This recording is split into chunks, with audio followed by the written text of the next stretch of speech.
Hello.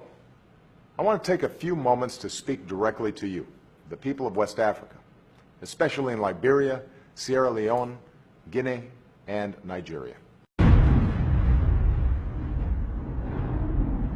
On behalf of the American people, I want you to know that our prayers are with those of you who have lost loved ones during this terrible outbreak of Ebola.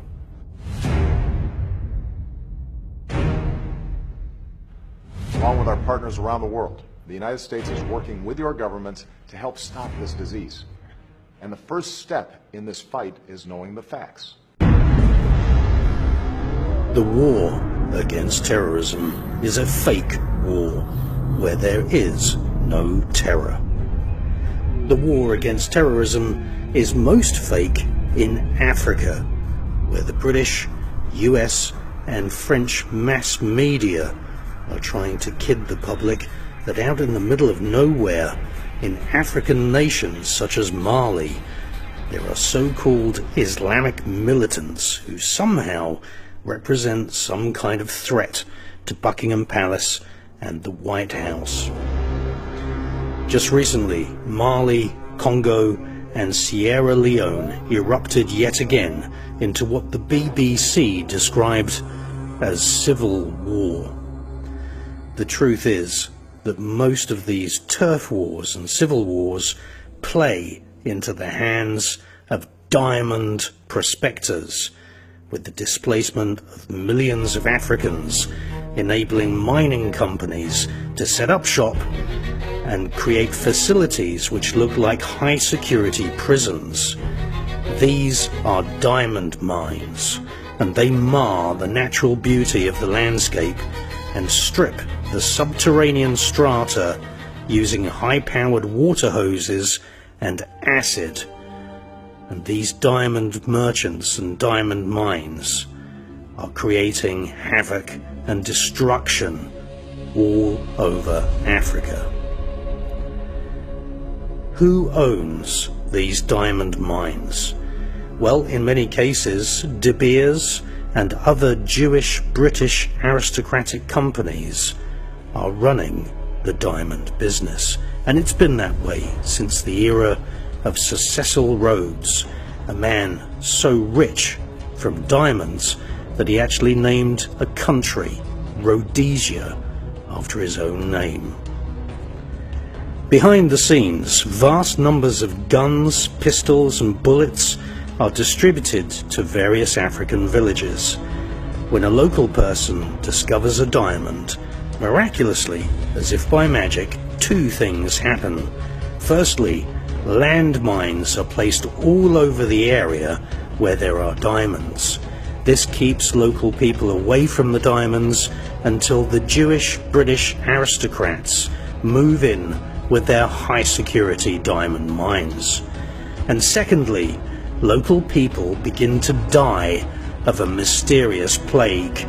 The World Health Organization says there is no cure for this plague, and the plague is called Ebola.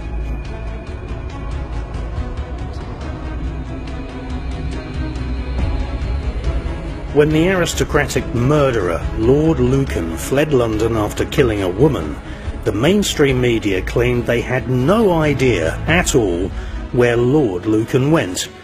But we have tracked him down. Lord Lucan went to Botswana, which is one of the African nations controlled by Buckingham Palace. Indeed, all over Africa there are British Hebrew aristocratic families extracting diamonds from African lands, and they're leaving ecological devastation in their wake. Now, we also have to add into this mix a fact that Jews very often hate Muslims, and it is interesting to note that the Ebola plague is killing Muslim Africans in areas where there are Jewish diamond mines. Almost in every case, especially in Mali, the local people who say they deserve a fair share of the diamond business are branded as Islamic extremists. Activists in New York who have criticized Jewish companies for being involved in the so-called blood diamonds business, these activists too have been targeted and labelled by the mainstream media as extremists. British mercenary soldiers have been hired to distribute guns to stir up civil war in all these African countries where Buckingham Palace and the Jewish diamond traders in Amsterdam, Antwerp and London extract vast numbers of diamonds. Every country in Africa which has diamonds has, just by chance, a civil war. The British Jewish aristocracy are the biggest customers for diamonds. But diamonds are not just about wedding rings and jewellery. Diamonds are used as a form of money laundering and are an important part of the drug trade. Diamonds are also a very useful form of bribery.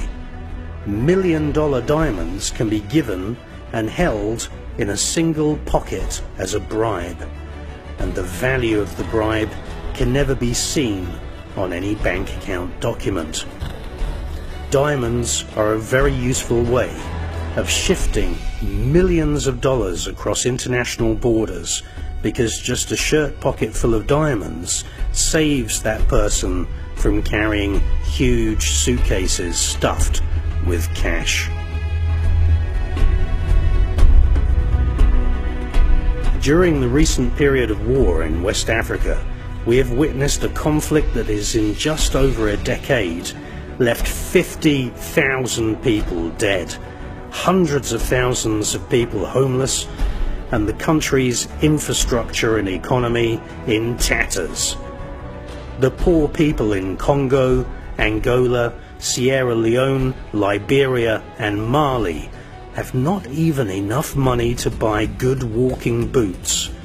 But meanwhile, tons of diamonds have ended up in the hands of the Jewish aristocratic cutters and polishers in Amsterdam and Israel, who prepare and market the diamonds, which are usually bought by the world's richest aristocrats. There is not a single diamond on the planet which has not caused massive ecological and/or social damage. During the last 10 years of the African Diamond Wars, roughly 500,000 people have been the victims of killings, systematic mutilation or other atrocities, with some of the world's worst crimes committed by child soldiers who were drugged to desensitize them of this awful, fake war against terrorism, which is in actual fact fake civil war to protect the owners of the diamond mines. In the background, every week, private jets fly between the Congo and Tel Aviv in Israel, shipping out the weekly haul of diamonds from the area. There is, without question, a strange paradox that many African villages rely on a single standpipe of water, while just yards away, high-powered water hoses flush diamonds underground by workers who have to suffer the indignity of anal probes and x-rays as they leave their workplace. The Jewish bosses making sure that none of their modern slaves have swallowed a small uncut gem to allay the horrendous inequality of their society. While the Jewish bosses of these diamond mines earn billions of dollars, the drivers of the trucks and diggers and mining machines earn literally just a few pennies a day.